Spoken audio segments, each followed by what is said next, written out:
Muito bom dia, agronegócio. Hoje é segunda-feira, dia 10 de fevereiro de 2025, são 8 horas e 5 minutos pelo horário oficial de Brasília. Sejam bem-vindos à nossa abertura de mercado que está ao vivo pela nossa TV Notícias Agrícolas aqui no nosso site, noticiasagricolas.com.br, e também pelo nosso canal no YouTube, Notícias Agrícolas Oficial, e em múltiplos canais para que vocês sejam sempre os produtores rurais mais bem informados do Brasil. Nós vamos juntos construindo a nossa manhã com notícias, preços e entrevistas. Hoje é dia de recebermos no nosso quadro de entrevistas Eduardo Vanin, analista do complexo soja da Agrinvest Commodities. Vamos também trazer os destaques desta manhã de hoje, considerando o café registrando novas máximas acima de 4 dólares e 10 centavos por libra-peso. Vamos falar da previsão do tempo, porque tem um calor intenso esperado para esta semana. Nós vamos detalhar com as informações da Metsul. Vamos falar sobre a continuidade da guerra comercial. Continuam as notícias chegando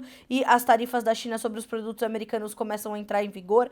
Vamos falar sobre as expectativas para o relatório do USDA, que chega amanhã, e vamos falar também sobre o mercado de milho, que está trazendo boas sinalizações também para o produtor brasileiro. E temos, né, de uma maneira geral, todo o mercado de milho bastante fundamentado e bem fundamentado, então temos que trazer essas informações atualizadas aqui no nosso Bom Dia Agronegócio, onde você sabe antes e primeiro as informações que direcionam o seu dia e os seus negócios.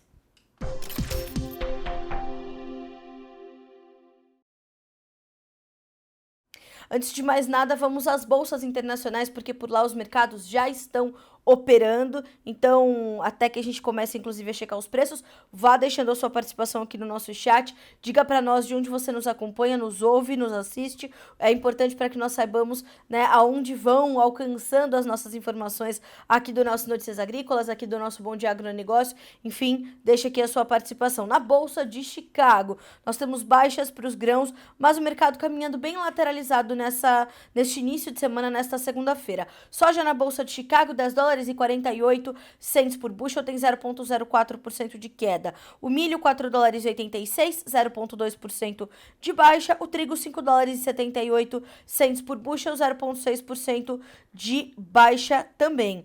Ainda na Bolsa de Chicago, os derivados de soja. Nós temos para o óleo também estabilidade, 0,09% de queda, então 45 centes mais 94 por libra-peso, e no farelo 0,2% de baixa para 300 dólares e 70 centes por tonelada curta. Então todos os mercados hoje caminhando de forma bem lateral na Bolsa de Chicago. Tradicionalmente acontece antes dos novos relatórios do USDA. Então temos aí essa movimentação. Bom, vamos à Bolsa de Nova York. Nós temos para o café uma alta de 1,8%, agora são 4 dólares e 11 mais 53 por libra-peso. No açúcar, 19 centes mais 52 por libra, 0,8% de alta. Algodão subindo também 1,7%, vai a 66 centes mais 75 por libra. Todo o complexo da Soft Commodities na Bolsa de Nova York, hoje trabalhando também em campo positivo. Vão acompanhando uma boa alta registrada pelo petróleo. Hoje é dia positivo também para esta commodity, tanto para o WTI quanto para o Brent. No WTI é 1,5% de alta agora para 72 dólares e 3 centavos por barril. No Brent, o barril vale 75 dólares e 74 centavos, com 1,5% de alta. O gás natural tem uma alta expressiva de 4%, o ouro 1,5% de alta, a prata 1% de ganho, o cobre 0,8%. O dólar index, enquanto tudo isso acontece, caminha de lado 0,06% de leve alta para 107 pontos 990. Foi buscar novamente os 108 pontos, perdeu 109, perdeu 108, foi buscar de volta. Vejamos se realmente acontece aí nesse próximo momento. Vejamos. Ainda para finalizar a nossa rodada de preços, bolsas asiáticas já com negociações encerradas. Na Malásia, Bolsa da Malásia, óleo de palma fechando positivo, em alta, portanto. Farelo, óleo de soja e milho na Bolsa de Dalian, mercado futuro chinês, tem altas também enquanto o suíno fechou em queda e com queda forte. Olha só o que diz o Eduardo Vanin. A gente já vai tratar disso com ele no nosso quadro de entrevistas. Um número importante em relação ao futuro da população chinesa. Os chineses não querem mais saber de se casar. O número de casamentos no ano passado caiu para o menor nível em 40 anos. O número de casamentos foi de 6 milhões e 100 mil, queda de 20,5% em relação a 2023.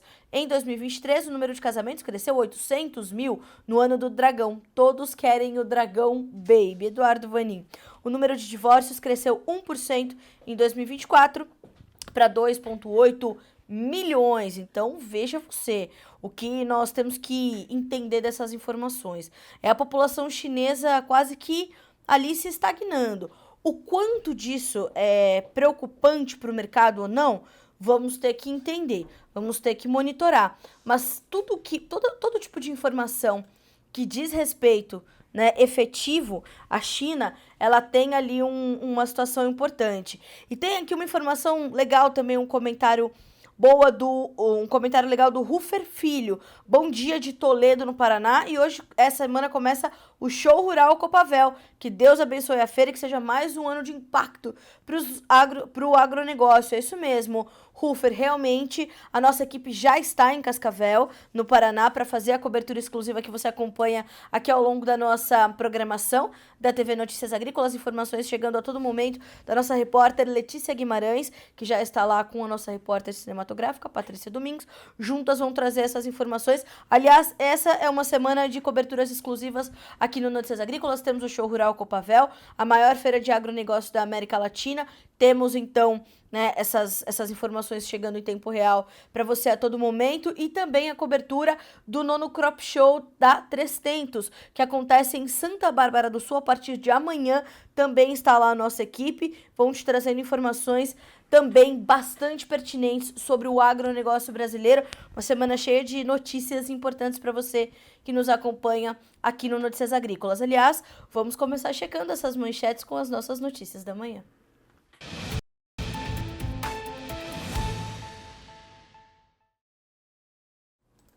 Bom, a primeira notícia de hoje, ela não é nem uma novidade, mas ela é uma atualização. O que nós vemos acontecer no mercado de café. Mais uma vez, o que nós estamos observando é o mercado enxergar um espaço para continuar subindo, para continuar testando novas altas, e os preços hoje sobem quase 2% na manhã desta segunda-feira na Bolsa de Chicago, e nós temos, portanto, primeira coisa, eu vou checar os preços junto com vocês com a tela aberta, as cotações mais estendidas, portanto. Contrato março tem 4 dólares e 11 cents mais 50 por libra peso, uma alta de 1,8%. No maio, 4 dólares e 3 mais 30, uma alta de 1,7%. O julho, 1,5% de alta, vai valer 3 dólares e 92 mais 70. E o setembro, 3 dólares e 82 mais 15, com 1,5% de alta. Então, nós temos um novo dia de café renovando as suas máximas, de testando essa movimentação intensa de avanço e com espaço para continuar subindo. Temos essa situação, temos essa condição e esse registro novo para fazer, portanto, nos preços do café. Aliás, você que está nos acompanhando por aqui e está nesse mercado, diga para nós que momento é esse. Nós estamos tentando entender aqui no Notícias Agrícolas também um pouco disso, né, com os analistas e consultores de mercado e com os próprios cafeicultores, naturalmente. Que momento é esse para vocês? O que isso quer dizer efetivamente para você, produtor rural? Tem café para o produtor participar e capturar essas altas, esses preços historicamente elevados? Até porque nós estamos falando também de, historicamente, neste contexto histórico, de um déficit que também é o maior aí dos últimos anos. Nós vimos numa sequência de redução dos estoques, os estoques de segurança da ICE estão baixos. Então, nós vimos acompanhando toda essa movimentação. É uma movimentação muito fundamentada, e na semana passada a nossa equipe esteve em Monte Carmelo, no Cerrado Mineiro, para trazer as informações da Feira do Cerrado, que é realizada pela Cochupé, a maior cooperativa de cafeicultores do mundo. E dali A Rafaela Ribeiro, que esteve presente fazendo a sua cobertura junto do Renan Stefanini, que também foi complementando essa equipe, eles ali puderam entender que realmente, né, as informações que eles trouxeram para nós foram justamente essas. Ao longo também você acompanhou da nossa programação. O cafeicultor está bastante preocupado, porque a próxima safra brasileira, ela não vem no seu máximo, ela não vem a pleno ao mercado. O parque cafeiro brasileiro, ele acumulou problemas climáticos, isso é bastante grave, e sendo uma cultura perene, o café continua refletindo esses problemas que foi acumulando, e isso tudo vai deixando no mercado aquela sensação de que a oferta não será recomposta rapidamente, e isso é que traz a preocupação. Hoje, ao longo do dia, nós teremos também atualização dessas informações de mercado, mas a verdade é que elas não se alteram, elas não têm um cenário muito diferente. Eu, inclusive, separei aqui a análise do senhor Eduardo Carvalhais, do escritório Carvalhais, e ele diz o seguinte: os fundamentos do mercado de café permanecem os mesmos. Os estoques são baixos, tanto nos países produtores como nos consumidores, o que é ainda mais grave. E os problemas climáticos, com eventos extremos, se sucedem em todo o mundo, sem previsões de que diminuirão em 2025. No Brasil, temos um cenário apertado neste segundo semestre do ano safra brasileiro, que vai de janeiro a junho, indicando dificuldades para abastecermos o consumo interno e nossas exportações nos próximos meses. Então, vejam, nada diferente do que nós já dissemos, mas estamos falando, então, de um quadro que, se mantendo, traz esse suporte, mas não só o suporte, faísca para que o fogo continue queimando muito forte no mercado de café.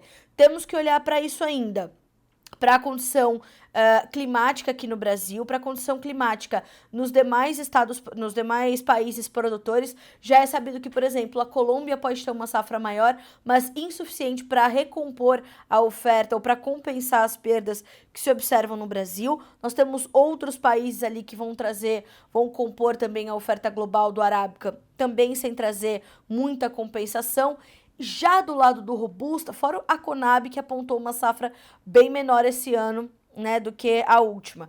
E e do lado do Robusta, a gente já tem um outro cenário. Então, por exemplo, no Espírito Santo, que é o estado que mais produz essa variedade aqui no Brasil, teve condições climáticas mais favoráveis. Então, o Robusta está um pouco mais contido, mas ele vai sendo impulsionado pelo Arábica inevitavelmente.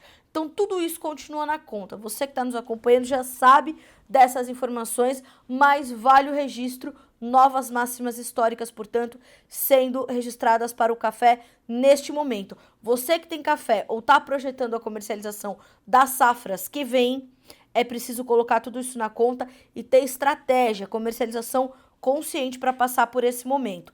8h17 pelo horário oficial de Brasília.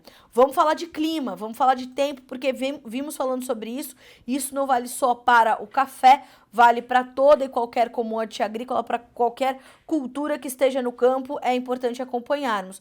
E para essa semana, segundo as informações da Metsul, extremos novamente climáticos sendo registrados, calor de 43 graus, sensação térmica de até 50 e muitos temporais, nos informa a Metsul. Veja só, o elemento central de prognóstico para essa semana será uma massa de ar quente que se intensifica neste começo de semana entre o centro da Argentina, o Uruguai e o Rio Grande do Sul, com calor excessivo. A segunda-feira vai marcar o começo de um período mais crítico de calor. Marcas perto e acima de 40 graus são esperadas em um grande número de municípios do estado de São Paulo. Na capital, a temperatura deve ficar ao redor de 38 a 40 graus na região metropolitana e pode passar, inclusive, desses 40 em alguns locais. Municípios do Noroeste, Oeste, Centro, do Rio Grande do Sul, Campanha e Vales devem ter calor de 40 a 43 graus. A terça-feira pode ser o pior dia de calor deste episódio extremo. Outra vez, numerosas cidades devem ter uma tórrida tarde com máximas próximas ou acima dos 40 graus. Porto Alegre pode ter ao redor de 40 graus e cidades da Grande Porto Alegre podem ter temperaturas entre 40 e 41 graus. No interior, noroeste, oeste, centro, campanha e vales, temperaturas de 40 a 43. Há dados indicando temperaturas máximas para o litoral norte gaúcho na terça-feira também em torno e superiores a 40 graus. Pois bem, o que diz a Metsul, com uma corrente de jato em baixos níveis que gera aquecimento, com o vento quente descendo a encosta da Serra do Mar em direção à costa, o que produz aquecimento por compressão, a temperatura vai disparar no litoral norte gaúcho na terça em cenário parecido com o de 25 de dezembro de 2012, quando a estação de Torres chegou a marcar 41,4 graus Celsius. Os dados indicam que a onda de calor deve ter vem aí uma notícia boa, seu último dia no Rio Grande do Sul na quarta-feira. Áreas de instabilidade fortes, com chuva e temporais, já afetam o maior número de municípios pela aproximação de uma frente fria, mas antes da chuva, diversos pontos ainda devem ter calor com marcas em algumas localidades acima dos 35 graus. Aí na quinta-feira, já tem a projeção de uma frente fria que possa trazer chuva mais generalizada ao estado gaúcho, com queda das temperaturas. Embora ainda quente, com abafamento em diversas localidades, as temperaturas não tendem a ser extremas. Destacamos que essas previsões, diz a Metsul, são previsões de temperatura do ar circulante, medidas em um abrigo meteorológico a 1,5 metro de altura, em áreas verdes e sem interferência de construções, asfalto e concreto. Assim, dentro das cidades, em condição que se denomina de ilha de calor urbano, mais temperaturas elevadas deverão ser observadas. Por isso, é preciso ficar de olho. Essa deve ser uma semana difícil para os gaúchos, pelo menos até quarta-feira. Quinta-feira, tomara que essa frente fria se confirme, as chuvas cheguem e as temperaturas baixem. Enquanto isso está acontecendo, é sabido, vai se perdendo soja, vai se perdendo milho, vão se perdendo outras culturas. Aliás, hoje no Realidades das Safras a gente vai falar um pouco mais sobre isso. Enfim, estamos ali de olho, estamos acompanhando toda essa situação. É grave o que está acontecendo com a safra gaúcha, mais grave ainda o que está acontecendo com o produtor rural do Rio Grande do Sul. É bastante sério o que está acontecendo por lá, mais um ano difícil para eles, portanto. Bom, terceira manchete desta manhã de segunda-feira, dia 10 de fevereiro de 2025, são 8 horas e 22 minutos pelo horário de Brasília. Segue o tarifaço mundo afora. As tarifas da China impostas sobre os produtos americanos passaram a entrar em vigor. As tarifas colocadas pela China sobre os produtos dos Estados Unidos começaram a ser aplicadas ontem, dia 9 de fevereiro. Essa decisão foi uma reação à recente taxação de 10% do governo americano, implementado sobre as importações provenientes da China. Embora houvesse a esperança de que as duas potências econômicas pudessem chegar a um acordo, o presidente Donald Trump descartou a possibilidade de uma conversa telefônica com o líder chinês Xi Jinping, e essa falta de diálogo pode agravar ainda mais as tensões comerciais entre os países. Aliás, Xi Jinping disse que estava bastante otimista para conversar com o Donald Trump e entrar numa negociação. Donald Trump, então, já disse que não quer conversar com o presidente chinês. As novas tarifas chinesas, que entraram em vigor à 00:01 do horário de Pequim desta terça-feira, deste domingo, dia 9, abrangem uma variedade de produtos. Entre as taxas, destaca-se a cobrança de 15% sobre gás liquefeito e carvão, além de 10% sobre itens como petróleo, máquinas agrícolas e veículos de grande porte. Então é preciso agora entender o que vem na sequência, porque Donald Trump não vai deixar isso só por isso. Uma outra informação importante ainda sobre essa condição toda das tarifas. O presidente americano também disse neste domingo que vai anunciar hoje tarifas de 25% sobre todas as importações de aço e alumínio para os Estados Unidos, que se somariam às tarifas existentes já registradas sobre metais em outra grande escalada da sua revisão da política comercial dos Estados Unidos. Falando aos repórteres no Força Aérea 1, Trump disse que anunciará tarifas recíprocas terça ou quarta-feira, que entrarão em vigor quase que imediatamente, notícia que já demos também na semana passada.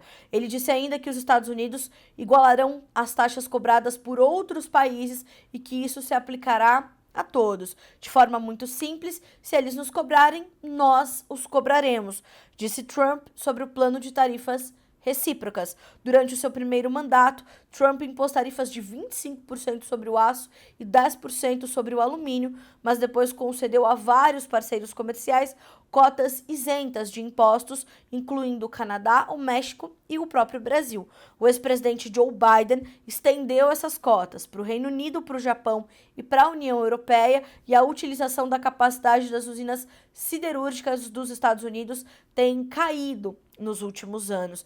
Então, segue a Trade War 2.0, é a nova fase da guerra comercial. Lembrando que na primeira fase, conversaram, chegaram ao acordo, a fase 1 do acordo, a China não cumpriu o acordo com os americanos. Lembrando também que Joe Biden manteve as taxações sobre os produtos chineses, da mesma forma como aceitou as tarifas também impostas pela nação asiática. Então, o que aconteceu, o que começou em 2019, continuou. Claro que ganhou menos mídia porque o mercado absorveu. Agora, essa nova fase é isso que mantém os mercados bastante tensionados por mais uma semana, portanto. 8 horas e 25 minutos pelo horário oficial de Brasília. Bom, agora o que nós vamos acompanhar é mais uma orientação e uma análise do Dr. Leandro Marmo, que é sócio e CEO do João Domingos, do escritório João Domingos Advogados, para falar sobre a maior ação judicial da história do agronegócio brasileiro. É a venda casada no crédito rural que está sob julgamento. Vamos acompanhar a análise do Dr. Leandro Marmo. A maior e mais importante ação judicial da história do agro brasileiro. Repercutiu em todos os portais recentemente. Ali foi escancarado um prejuízo de 841 bilhões de reais que o Banco do Brasil, a maior e mais importante instituição na operação do crédito rural, deu um golpe dramático sobre os produtores rurais brasileiros. Ali foi demonstrado que essa instituição, e que, repita-se, não é apenas ela, mas todas as demais que operam o crédito rural, elas condicionam para a liberação do crédito rural que o produtor faça aquisição de outros produtos financeiros, o que é vedado. O Manual do Crédito Rural diz: é vedada qualquer forma de reciprocidade para a concessão do crédito rural. E que reciprocidade que é essa, que na verdade é uma venda casada, uma prática abusiva e ilegal que torna nula essa venda? É condicionar a liberação do crédito rural ao desvio de parte desses recursos para que, ao invés de ele ser aplicado na atividade rural, ele seja utilizado para adquirir outros produtos extremamente rentáveis para a instituição financeira. Seguro de vida, título de capitalização, consórcio, entre outros. Se você adquiriu nos últimos 10 anos produtos dessa forma, coagido, constrangido pela instituição financeira para obter o crédito rural, você, produtor rural, independentemente dessa ação coletiva que está em andamento, tem o direito de entrar com a ação na justiça pedindo a devolução de todos esses valores, corrigidos e ainda em dobro, que é uma punição que a lei dá por essa prática tão abusiva. A maior parte dos produtores rurais brasileiros tem de 500 mil, 1 milhão de reais ou mais para poderem receber dessas instituições. E eu quero ressaltar aqui um aspecto muito importante para você, que diz respeito ao seguro rural, que em quase todas as operações ele está junto. Primeiro, a lei ela não obriga que para sair o crédito rural você tem que contratar um seguro rural, ok? Só que a lei ela diz que a instituição financeira pode sim exigir em determinadas operações rurais que só vai te liberar se você comprar o seguro. Só que aqui mora o detalhe. A lei diz que a instituição financeira não pode te obrigar que este seguro rural tenha que ser de uma seguradora do seu próprio grupo econômico ou outra que ele indicar. A lei diz que é obrigatório que ela imprima e te apresente naquele momento da concessão do crédito rural 2 apólices distintas. Uma de uma seguradora que realmente possa fazer parte do seu próprio grupo econômico e uma segunda apólice que seja de outra seguradora que não tenha nenhum vínculo, não seja do grupo econômico, não seja uma parceria, para que você possa de fato ter autonomia e liberdade nessa escolha. Se a instituição financeira ela não te apresentou essas 2 apólices, pela lei, já se presume, já está comprovado que houve a venda casada e que também esse seguro rural que você adquiriu, a venda foi nula, foi venda casada, e que você tem o direito à restituição desse valor. É importante que você fique extremamente atento a essas práticas absurdas e ilegais que historicamente sempre foram realizadas e que às vezes tem gente que até acredita que sejam legais, que sejam lícitas. Se você entender que você foi lesado por essa prática, não deixe de procurar um advogado especializado em crédito rural para poder fazer valer os seus direitos. E também, se possível, faça denúncia junto ao Banco Central e estará à disposição também a Associação Brasileira de Defesa ao Agronegócio para ouvir os seus reclames e auxiliar no que for possível.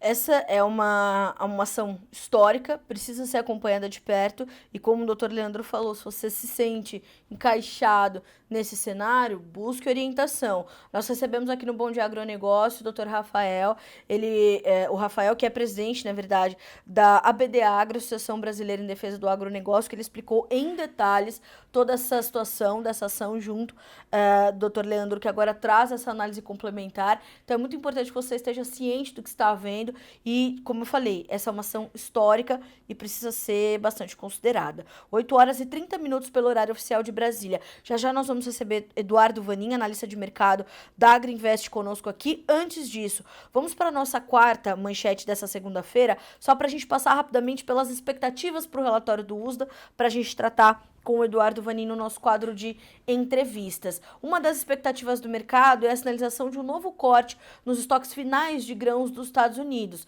As expectativas, inclusive levantadas pela própria Agrinvest, apontam para o milho a média das expectativas em 38,76 milhões de toneladas contra 39,12 milhões do número de janeiro. As expectativas variam de 37,3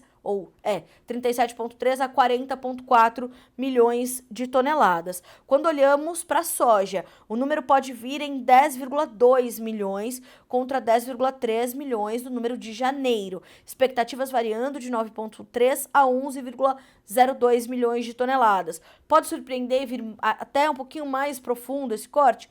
Pode. Em janeiro, o USDA já deu um choque no mercado, porque há tantos anos não deixava um pouco o seu conservadorismo de lado.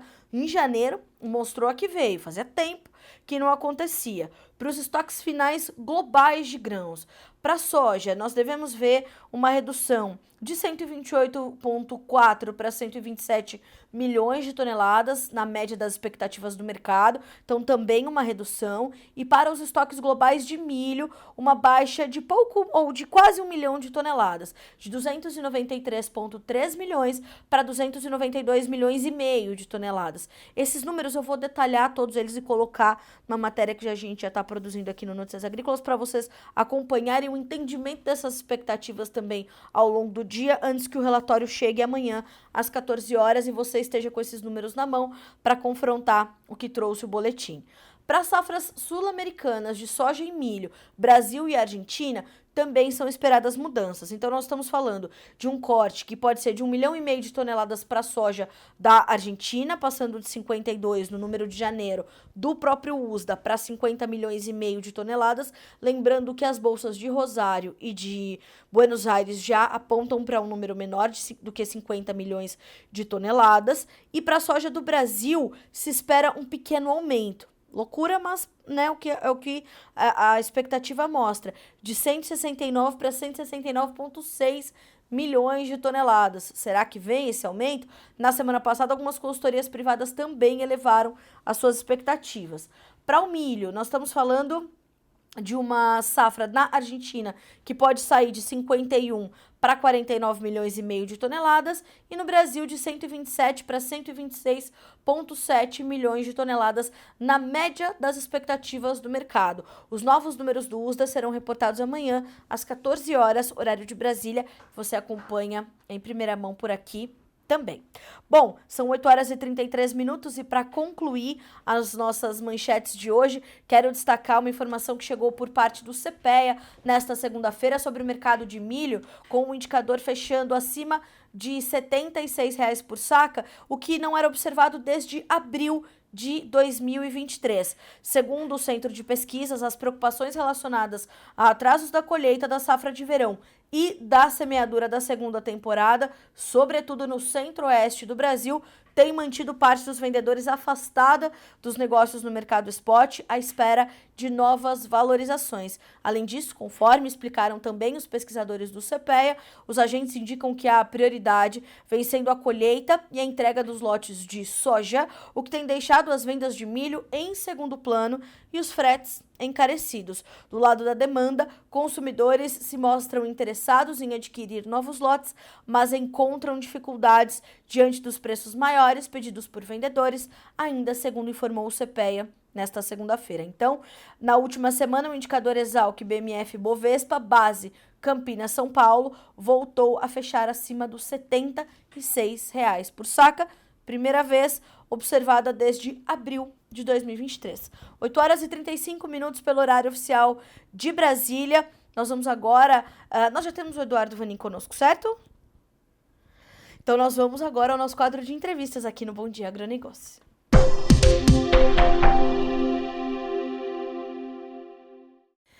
E como todas as segundas-feiras acontece por aqui, nós recebemos Eduardo Vanin para começarmos juntos a semana, de relatório do USDA. Eduardo Vanin, analista do Complexo Soja da Agrinvest Commodities. Bom dia, meu amigo, seja bem-vindo.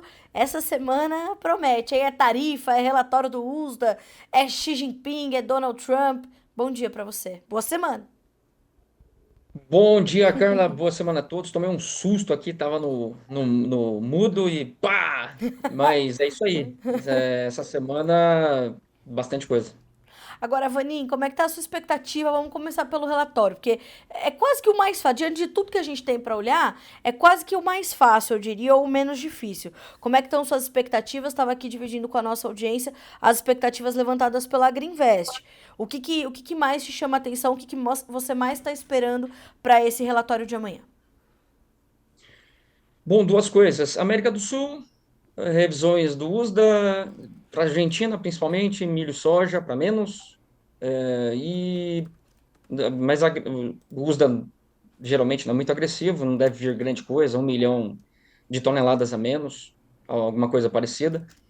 E aí eu diria que revisões aqui para o Brasil poderiam vir, se bem que eu não acredito muito, no caso, menos exportação para o Brasil de milho e mais para os Estados Unidos. Isso tem que acontecer. Não sei se vai ser agora, mas precisa. Agora, Vanin, o quanto você acha que o USDA pode vir não tão conservador nesse relatório como aconteceu em janeiro, onde os números surpreenderam bastante o mercado inclusive reagiu de forma muito expressiva, o quanto desse conservadorismo pode não ser visto novamente ou pode ser trazido de volta nesse relatório de amanhã? Bom, ele foi agressivo nos Estados Unidos, na produtividade, Verdade. especialmente no milho, 3,8 bushels a menos, para um relatório de janeiro recorde. Bom, pelo que eu vi nas expectativas, não se espera mudanças na produção americana. Vamos ver. Será que vem mais uma revisão para baixo na produtividade? Eu acho que não, já corrigiu bastante, tá? Não teria nesse momento por que fazer isso, dado que já conhecemos, já a colheita terminou, já temos o dado do estoque trimestral. Eu não acho que vem grande mudança para os Estados Unidos no lado da oferta. Realmente o que precisa é mudar, aumentar a exportação de milho. Você acha que pode acontecer? Deve vir? Um pouquinho, não muito, porque o USDA ele utiliza ainda números para o Brasil muito baixos para o consumo nosso, tá bom? 85 milhões e meio. Nosso consumo já está muito mais para 90 milhões de milho. E por isso aí não teríamos um programa de exportação que o USDA projeta de 48 milhões de toneladas. A janela é diferente da nossa, tá? Essa janela ela é abril, março. Portanto, é o que vai vir agora a partir de abril desse ano.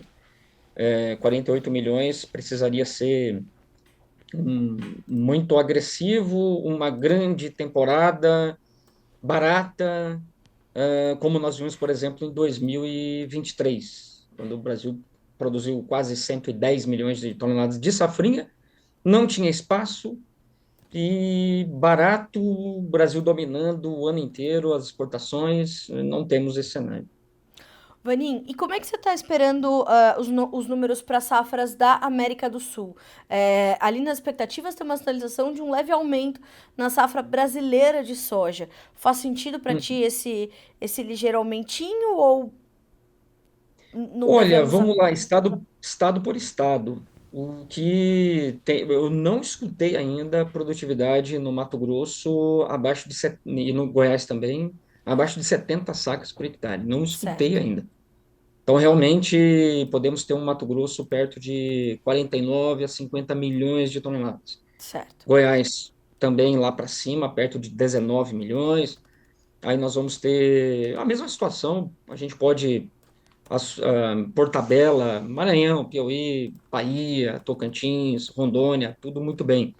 Aí o MS é menos, o Rio Grande do Sul é menos também. Paraná, eu diria que até o Deral falou, é 21 milhões e meio, é maior que o ano passado, mas poderia ser 23, não vai ser. Sim. Enfim, eu acho que no todo não chega nos 170 milhões. Vai ficar aí perto disso. Então, o USDA, eu diria que um 69 tá de bom tamanho. Eu olho para isso e vejo, né, ao mesmo tempo isso acontecendo, enquanto as consultorias privadas estão já revisando seus números para baixo. Mas essa é uma safra completamente irregular por aqui, né, Vanin? Mais uma vez a gente tem essas diferenças bastante intensas por estado, né? Ah, sim. Só que, como gosto de lembrar, é muito diferente quando você tem o Mato Grosso, parte mais centro-norte do Brasil, especialmente Mato Grosso. Quando vai mal, é um cenário. Quando vai bem, no caso desse ano, é outro cenário. Mato Grosso produzindo 49, 50 milhões de toneladas, é muita soja que ainda precisa ser vendida, movimentada, e Goiás também produzindo muito bem. Então, isso vai dar o tom da música para daqui até junho, julho, mais ou menos por aí, tá?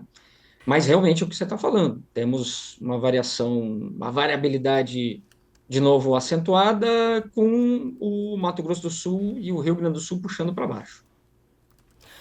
Inclusive, tem mais calor sendo esperado para o Rio Grande do Sul nesses próximos dias. Haja coração para o produtor gaúcho, né, Vani? Ah, tá louco.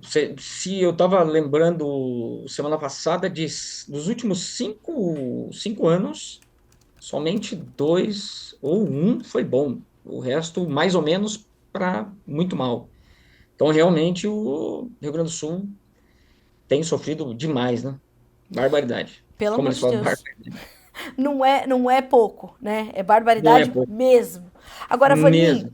o quanto dessa irregularidade vem mantendo aí os nossos negócios ainda bastante travados, não só por isso, mas também por todo esse cenário externo que eu imagino que esteja intensificando essas tensões no mercado, essas incertezas, essa insegurança. O Trump está falando em mais tarifas. Ontem começaram a valer as tarifas da China sobre os Estados Unidos e o Trump não quer conversar com o Xi Jinping no telefone. Não querem conversar. Como é que você está avaliando essa... É que o do piadinha besta do Trump é o Apple e do Xi Jinping o Xiaomi, né? Não se conversam, não se conversam. Vai por Alguém, e-mail, pá, né? alguém vai ter que fazer uma visita que não está programada aí, Vanim. Oh, com certeza, a China gostaria muito de fazer essa visita. Não há dúvida. Você acha que a gente ainda vai ver os mercados completamente tensionados por essa falta principalmente essa falta de notícia em torno dessa nova fase da guerra comercial, Vani? Vamos lá, vamos entender essa. Tem que separar as coisas. China está sem soja totalmente, violentamente. É coisa de louco. Então, como eu já vinha falando há algumas semanas, a China ia enfrentar uma falta de soja tremenda. Não porque não comprou soja, comprou bastante, recorde, de fevereiro para frente, essa janela de fevereiro a agosto. Bastante aqui do Brasil. mas, como sabemos, o plantio foi atrasado, a colheita mais atrasada ainda, tudo embuchou, agora fila de caminhões, frete estourou, falta caminhão, a performance dos portos, especialmente Barcarena, está muito ruim, então nós temos uma bagunçona, e o chinês contava com essa soja, um bom embarque em janeiro, foi muito ruim, conta com um bom embarque em fevereiro, tenho minhas dúvidas, e aí vai chegar ali por volta de final de março, abril, o esmagamento vai cair barbaridade e vai faltar farelo na China. Por isso nós já temos farelo na China nas alturas, e a única saída que tem nesse momento é comprar um pouco mais de soja nos Estados Unidos. Seria a única soja que chegaria rapidinho lá na China, soja pelo PNW. O problema é que tá caro, tá bom? Os Estados Unidos não está vindo para o jogo ainda e não tem dado negócio. E aí a China comprando um pouco na Argentina. Então, é uma questão muito pontual e que está mexendo com o mercado na China agora, o mercado de farelo. Então, esse é um pepino. Vani, inclusive na sua análise hoje, você também pontuou a situação dos óleos vegetais, né? Você disse que a China vai precisar importar também mais óleos, justamente por conta dessa falta de soja. Exatamente. Aí puxa óleo de palma, estoque de óleo de palma na China baixo, de soja vai cair, vai precisar comprar mais. E a E tem Indonésia uma vai. pautinha, perdão? E a Indonésia, você está trazendo aqui também, que vai elevar a tarifa sobre as exportações de. Imagino que óleo de palma também. Sim, eles têm o programa lá do B40, vamos ver se vai para frente, tá bom? Com todo mundo pulando do COP30, principalmente os Estados Unidos, já tem político lá na Indonésia falando, ó, peraí, pô, todo mundo vai pular fora e estão querendo que a Indonésia reduza, enfim, a queima de carvão e tudo mais. Então, tá meio assim, mas sim, há essa possibilidade de tarifar mais ainda a exportação de óleo de palma e do próprio Uco também. Certo. Agora, Vanin, você falou, né? A China precisaria comprar alguma soja ali nos Estados Unidos, seria a única saída, ali olhando para o PNW como um canal de escoamento. Agora, foi comprar soja na Argentina semana passada. Não pode acontecer de novo nesses próximos dias, evitando a soja americana, ou não dá para fazer todo esse movimento só no mercado argentino? Tem que comprar os dois. Argentina, isso é feito das retenções. Semana passada a China comprou 5 barcos, barato, barateza. Por isso os Estados Unidos ficou meio caros. É a mesma finalidade, soja para reserva. E, enfim, mas precisa comprar. A saída agora seria fazer leilões. O melhor momento aí dos últimos tantos anos para fazer leilões de soja na China. A rotação da reserva. Por quê? A curva do farelo, o curto está lá em cima, o longo está aqui embaixo, está bem invertido. Seria um excelente momento para vender essa soja spot e repor com soja mais barata para frente. Seria a soja americana e a argentina. Como falei, daí o pepino é que não tem muita oferta agora no PNW e são caras, mas eu acho que vai começar a vir um pouco mais. Então podemos ver esse movimento, tá bom? E veja, isso não é bom para o Brasil, não é bom, porque se fizer leilão agora, vai substituir a soja brasileira que já está comprada, só não chegou lá. E aí acaba diminuindo a demanda para nós. Atenção, produtores que estão apostando aí na guerra comercial e puxada nos nossos prêmios. Como é que estão os nossos prêmios para começar essa semana, Vanin? Semana passada fechou o março, subiu mais que todos, devido a essa situação do atraso. E então, uma situação bastante técnica. Você é um exportador, precisa embarcar em fevereiro, não está conseguindo. A única forma de você sair dessa enrascada seria rolar esse barco para frente lá no destino. E isso custa dinheiro. Então, como está muito cara essa rolagem, o jeito é comprar navios no FOB aqui, Brasil, ou mesmo papel. E aí o março subiu bem. Os demais ficaram meio que estáveis. Mas o que a gente pode ver é o seguinte: a hora que começar a andar a colheita e a movimentação de soja nos portos, entrar nos eixos, aí nós vamos ter pressão nos prêmios mais longos, tá bom? O junho, o julho, o agosto, aí é negativo para nós. Certo. Como é que nós estamos começando a semana com possibilidade de negócios diante desse cenário que nós temos agora, que você acaba de nos descrever, tanto no cenário externo quanto interno, como você falou, a logística ficou uma bagunça só. Qual é a sua expectativa para os negócios com a soja no Brasil essa semana, Vanin?